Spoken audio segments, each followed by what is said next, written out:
Is it not a fact that Narendra Dabolkar, champion of secularism, was killed, another philosopher, was murdered? Is it not a fact Gauri Lankesh, the lady journalist, was murdered in Bangalore? So these things show that Govind Bansare, another philosopher, was killed, was murdered. Is it not a fact Gauri Lankesh, the lady journalist, was murdered in Bangalore? So these things show that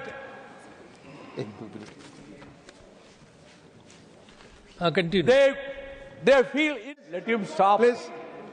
You will start. Let him start. See, I have to speak. Yes, you will speak. Your time starts now, Mr. Vaiko. Mr. Vaiko, your time starts now. Please. Please. Please. Please. Honorable Deputy Chairman, sir, I rise to oppose this obnoxious, anti-federal, anti-democratic, anti-secular bill. It should be withdrawn. That is the view of the people throughout India. The Muslim community is very much disturbed. They are in fear psychosis because many things have happened. They don't feel secure. Is it not a fact that Narendra Dabolkar, champion of secularism, was killed by the Hindutva forces? Is it not a fact Professor M.M. Galburgi was assassinated by the same forces? Is it not a fact that Govind Bansare, another philosopher, was killed, was murdered? Is it not a fact Gauri Lankesh, the lady journalist, was murdered in Bangalore? So these things show that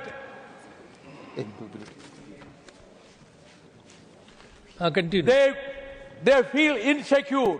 The Waqf Amendment Bill 2025 was passed in the Lok Sabha yesterday amidst strong criticism, dharnas and agitations. The bill proposes major changes to the Waqf Act of 1995 by introducing sweeping changes in the governance and regulation of Waqfs in India. We from the opposition parties are strongly opposed to this bill because it strikes at the very root of democracy. We vehemently oppose this anti-minority bill because it is prima facie unconstitutional, divisive and anti-minority.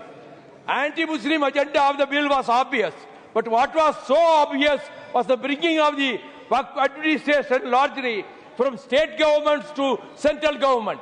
That should have been anathema to every state government. But unfortunately, this aspect has gone almost unnoticed. Until now, the Waqfs in the states and even Hindu endowments have been largely monitored and managed by the state governments. But now in case of Waqf, the proposed amendments provide for, among others, framing of rules, management of records and data, and even prescribing of ordinary forms for registration and submission of reports, etc. by the central government to near total exclusion of state governments. The bill had been referred to a joint committee of parliament for detailed deliberations. There also the opposition party members were not allowed to express their views. They were not given adequate opportunities to put questions to the witnesses who appeared before the JPC. Dissenting notes given by the members of JPC representing the opposition parties speak volume of irregularities and undemocratic manner in which the proceedings were conducted, and the report was adopted in the absence of all members from the opposition. The Waqfs in India have been legally governed in India since 1913. The Muslim Waqf Validating Act was enacted in 1913 during the British period. This act was replaced by the Musalman Waqf Act 1923, and later on in the Free India, the Waqf Act was strengthened by incorporating various provisions. This bill brings sweeping changes in the present enactment and takes away the rights of the minority communities. In the earlier law, in the case of dispute resolution of the government land, considered as Waqf property, Waqf tribunal would decide the matter. In the present bill, it has been provided for that the state government may by notification designate an officer above the rank of collector, hereinafter called the designated officer, who will decide whether a property is waqf or government land, and the decision being final. In the principal law of Waqf Act 1995, oral recognition of waqf was admissible for consideration of a property as waqf. In the present bill, this provision is being removed, and properties without a valid waqf will be treated as suspect or disputed and will remain inactive until the district collector makes final decision. No non-Muslim members were allowed in the composition of Waqf Board. This bill provides for appointment of non-Muslim CEO and at least 2 non-Muslim members to the state Waqf Boards. It would lead to undermining the integrity of these religious bodies, and the non-Muslim members lack comprehensive understanding of the cultural and religious practices of Islam. As highlighted by me, this is a clear violation of religious rights of Muslim community. This bill infringes upon the freedom of religion as provided under Article 25 of the Constitution and the autonomy of the Muslim community to manage their own religious affairs. This bill also provides greater powers to the government over waqf properties, including involvement of district collector or a designated officer notified by the state government in property disputes.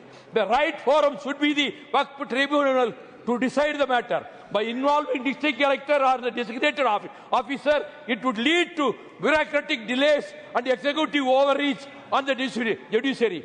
Therefore, the Waqf Amendment Bill 2025 is a direct assault on the constitutional rights and the sanctity of Waqf properties, endowments dedicated to community welfare. 1 minute, sir.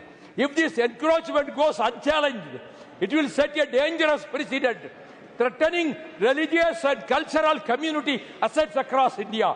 This is not just about waqf, but it is about the fundamental right to protect religious endowments, defend constitutional guarantees, and resist state overreach into community trust. I therefore oppose this bill tooth and nail with all the forces under my command. It should be rejected lock, stock and barrel. Thank you, Mr. Vaiko. Now, Mr. Milind Devada. We have got 5 minutes. You know, we have still left with 22 speakers.